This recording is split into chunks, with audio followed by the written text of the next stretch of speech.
All right, welcome everyone to another episode of The Verdict. I'm SprayandPray1000, and today we're going to talk about Super Mario Bros. Wonder. So, in the latest of 2D Mario games, Super Mario Bros. Wonder is a 2D side-scrolling platformer. Explaining a Mario game at this point is like explaining how cars have four wheels. Odds are, if you're over the age of 10, maybe even as low as 5, you know what a Mario game is. But, just case in point, a lot of it involves jumping on enemies to defeat them, using power-ups to traverse levels and defeat enemies, and getting from the start of a level to the finish of a level. And Mario Bros. Wonder is the latest in a long line of 2D Mario games, going as far back as pretty much, 87, 88, with Mario Bros. 3. You could technically even say Mario Bros. 2, because Mario Bros. 1 plays very differently. I think Mario Bros. 2 and 3 were the first ones to really have a lot of these major mechanics. And I think it was World that allowed you to replay levels, which added to the whole 100% run, right? So, in that same vein, Mario Bros. Wonder takes a lot from other Mario games, specifically like Mario World. It has references to all kinds of Mario games, including 3D Mario games, which I wasn't expecting. So let's dive in. So, the story of a Mario game is pretty much almost the same thing over and over. This time, however, Bowser does not kidnap Peach. Peach is a playable character in this game alongside other characters like Luigi, Toads, Daisy. You could also play as Nabbit and the Yoshis, but those have like a separate play style that's more of an easy mode. This is made to be a very accessible game. So your non-Yoshi and Nabbit characters, such as Luigi and Mario, can get power-ups that will allow them to use, things like Fire Flower, right? Things we've seen before. And then 3 new power-ups. There's the Drill Power, which allows you, if you ever play it, there's a Kirby power-up just like this that allows you to dig through ceilings and dig through the floor to go under enemies and attack them from below. Or there's also the Elephant Power, which is the one a lot of people know about, which makes you really big. It lets you hold water in your trunk, and it lets you hit enemies and knock them away. There's also the Bubble Power, which I found to be very good in a lot of levels. Effectively allows you to delete items that come into contact with the bubbles. It takes them away, and it basically banishes them out, which is pretty good. But yeah, like I said, the story of this game is that Mario and his friends go to the neighboring Flower Kingdom. The Flower Kingdom has come under attack by Bowser, of course, as usual, assisted by Bowser Jr. and Magic Koopa. And basically, in the Flower Kingdom, they have this power called Wonder, right? And Wonder allows them to basically bend and warp the rules of reality. It's used in gameplay quite frequently. And your goal as Mario at all is to stop Bowser from unleashing a universal wonder that will change everything and basically to stop his evil plans, pretty much. It's very straightforward. There's not a ton to really add or say to it. If you've ever played a Mario game before, this is pretty much standard fare.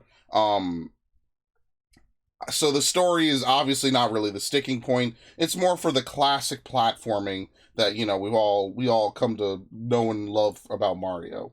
So, in my opinion, what's the strength of this game? Well, it's a solid Mario platformer. You got good design of levels. Each level has star coin, and they're not star coins. They're flower coins. Basically, they serve as your Yoshi coins or your golden coins of the past games. You could replay levels to get them. It's actually a currency that you could then use to buy other things, such as Wonder Seeds, which are needed to progress the game in each world, or, extra lives or stuff like that. One major feature that they've changed about this is that there's no more timer. Previously, Mario Bros. Games had a timer that when the timer ran out in the level would just end and you would die. In this game, there is no timer. You could take as much time as you want on a level, provided it's not like an auto-scroller or something. You could just do whatever. It's meant to be more of an exploration game, and it's definitely meant to be a chiller game than most other games, right? Now, on the flip side, there's new powers, so there's a good emphasis on combat, right? Defeating enemies or avoiding them. And then, of course, the biggest change to this is that there's going to be the Wonder. So hidden in each stage, there's a big flower that's called the Wonder Flower, right? You can find it by either defeating certain enemies that have it, or moving objects or breaking things or having certain power-ups or just finding it off in another part of the level or something like that.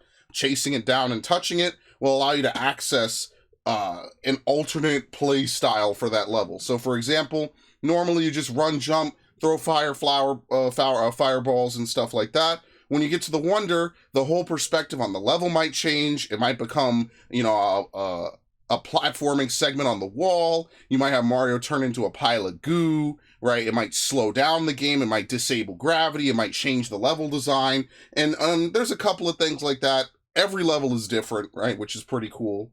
And beyond that, I always thought that that was kind of interesting because it, you know, it makes it enjoyable. It keeps it refreshing. It means that it never gets stale, right? Each level has a different wonder. Each level has a different theme. And basically the goal of the game is to go into a world. You're looking for the big wonder seed that you could use to get to Bowser and then beat the game. And so every world you progress through, you need certain amounts of wonder seeds to get through the, you know, whatever obstacles, right? Which I think is pretty cool. Now, the other major gameplay element change is that Mario can equip badges, and basically badges alter his basic properties. So for example, there's a badge that if you equip it will allow you to get an extra hover in the air. It's basically like a double jump, which is massive in a Mario game. There's another badge that lets you use a piranha plant style plant as like a grappling hook to pull you to ledges and let you grab onto walls and stuff like that. And there's 3 different kinds of badges. There's the active badges, like I said. There's the more passive support badges, which are meant to help you if you're struggling through the game.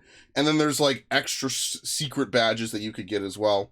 And I really like this because it just adds a little bit of diversity to what otherwise would be a pretty typical Mario experience. I think that's one of the cool parts about Mario games is that usually there's a gimmick. And even though this game's gimmick is probably more the wonder than anything else, I actually really do prefer the way that they do it for this. I say for this, right? But I actually do prefer how they handle using badges. I think that, you know, once you get your favorite badge, right, the way you play the level changes as well as how you view the game, right? How you maneuver around certain obstacles. And there's hard stuff in this game, right? I would say that the core of this game is pretty easy, right? If you just want to beat the game, you know, you hand it to your little brother, right? They could probably do it in like a couple hours, right? It's nothing too crazy or hectic, right? It's not too stressful or too strenuous. On the flip side, there are some more challenging levels. There's Star World as usual, right? There's a lot of good stuff in that regard. And again, I would say the only really sticking point I might have is maybe the price is a little high, right? $60, and it's pretty much, you know, a typical Mario game like you would have paid $60 for a decade ago. Yeah, it's a little, I can understand how that's a little bit of a pause. But what you get is really high quality.